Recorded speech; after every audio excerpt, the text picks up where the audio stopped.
My name is Kara McDuffie, and I am super excited to be sharing my journaling journey with you for Create Right Now. So I was kind of the person growing up that had about 17 different journals lying around my bedroom, all with about 2 entries each. I would get a fresh notebook because it had to be brand new. I would, sit down and write, "Dear Diary, I can't wait to write in you every single day." The next day I would write, "Dear Diary."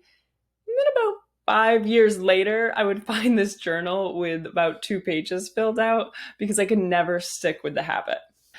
As I got older and into college in my young adult years, I began to start seeing the benefits of journaling. And while I wasn't a consistent journaler like I am now, I still found a really positive impact that it can have. So when oftentimes I get stuck in my own head, I'm a thinker and a planner and a doer, which in a lot of ways has really helped me in life. But there's definitely been a lot where it does not help me. In particular, it's when I get stuck in my head. So I'm not just, planning something or thinking about something or reflecting, but I'm just constantly thinking about it over and over and over again.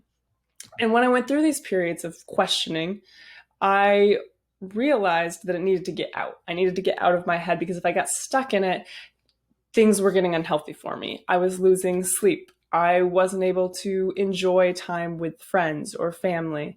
And just in general, I wasn't very present in my life overall. And when I sat down, in the physical act of writing my thoughts out, really helped me get out of kind of that loop, that spiral that I was stuck in, and into the present moment. And, I would write, and as I would write, I'd be annoyed that I couldn't write faster. I couldn't get all of the thoughts out, and my handwriting was atrocious. But in that act of physically writing, it forced my mind to slow down. It forced me to step back and see what came out on the page because I could only write something down so fast. And it was funny how quickly I realized that what was getting down on paper became the things that were most important. And so while in my head it's this and this and this, and you're moving, you're doing, and it's great, and you feel like it's helpful, none of it is going anywhere. I always like to use the metaphor of a merry-go-round, which I know is simple. Oftentimes when we're thinking about things, we feel like we're moving, we feel like we're going up and down, but really we're just going in a circle. It's just a loop after a loop, and we're not getting anywhere. You see, humans are really bad at self-awareness. And I've spent the last year writing and researching and blogging all about self-awareness. And I've really come to learn how much of our biology and our wiring makes it near impossible to be self-aware. So when we think about ourselves or we think about our life, we assume that's helping our self-awareness. I love asking myself questions. How could these questions not be letting me into the awareness that I'm seeking? How could it not help me deal with the issues that I'm trying to overcome? But a lot of times we're doing it in the wrong way, and this thinking about ourselves is actually hurting us more than it's helping us. And that's because we're not reflecting in a way that's achieving answers. We're ruminating. We're on that merry-go-round, just looping and getting stuck in our heads and not living it and not being in the present. Journaling really forces me to live in that present. And it also allows me to see what comes up, what's most important. Mary will always say, ask your journal. If you're going through something, ask your journal or you want an answer. It's not like your journal is magic. Your pen's not gonna, be a fortune teller that can write the things that you need to know. But really, when you journal, you're just allowing yourself the space and the time to listen to the answers that you already have. In the noise of our lives in our society, right? There's a lot of distractions. There's a lot of people telling us what we should do or telling us what we think the answers should be.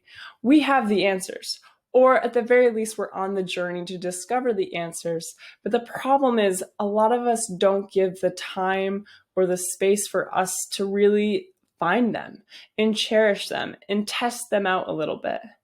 That's why journaling is that moment where you are like, force yourself to listen to yourself and not to your spirals, not to your loops, but to what you're actually feeling and thinking.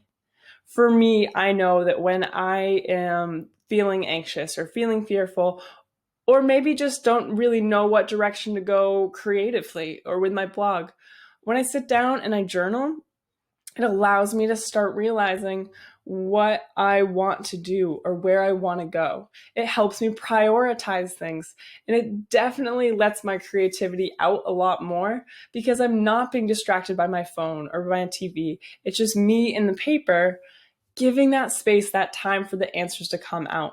And the more I've journaled and as I've made it into a daily habit, I've just felt so much better in terms of knowing who I am and being able to live in the present.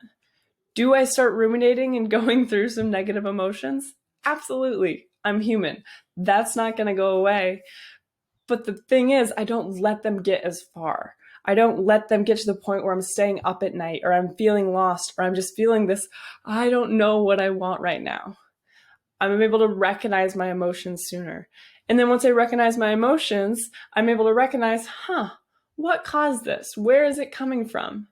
Those answers don't come when I just am here. We can't see ourselves when we're stuck in our heads, but they come when I sit down and I journal. It forces the mindfulness that I need to be a little bit more observant of my life. Journaling helps place me in the present, helps me get out of being stuck in my head and in touch with my body, in touch with my emotions, in touch with my life. And the more I've journaled, the more I've seen how beneficial it is. And so I want you guys to think of a time where you get stuck in your head. Where are those moments where you just feel like you're slamming a wall, but it's not going anywhere? You're maybe thinking about it over and over and over again as if something's going to change and there's just feels like there's no solution or there's no answer. Or you don't know what you want to do. Those are the best times to journal. And they're the times where you don't want to. Everything in your brain wiring is going to say, keep thinking about it. This will help. But if you can just interrupt that thought process, force yourself to sit down, ideally with a pen or a pencil in hand and write, I guarantee you something's going to come on that page that is going to help you get unstuck. It's going to give you the insight from you in a way that you're finally going to be able to hear it. If you remember my first story that I grew up, I had 17 different journals, 1 or 2 entries. I could never actually build the habit. So how did I? For me, it was about making it easy and making it small. I found that I needed to attach journaling to something that was already built into my schedule. I know it sounds funny, but I have my journal in my bathroom. Every morning when I go to the bathroom, my journal is there. And the first few times it felt a little funny, but then it became built in. I started seeing the benefits more and more. And now I don't necessarily need to do it that time because I've convinced myself and I've shown myself through experience that journaling helps me. So now it's so much easier for me to journal in the afternoon and the evening because if I don't feel like it or if I'm tired, the next thought is immediately, yeah, but you know how much it's going to help. So if you're trying to start a journaling habit, start small. You could start in the morning. A morning routine is great, and I think there's going to be another video all about the morning routine. But whatever you do, whenever you feel stuck in your head, get off that merry-go-round, get into a notebook, and I guarantee you're going to achieve more self-awareness, more answers, and more insight than you ever would if you're stuck in your head. If you want to learn more about self-awareness, head over to my blog, myquestionlife.com, where I've got tons of posts and questions all about why us humans are so bad at self-awareness, but what we can do to help find a little bit more meaning in our lives. Thank you so much for listening, and go journal.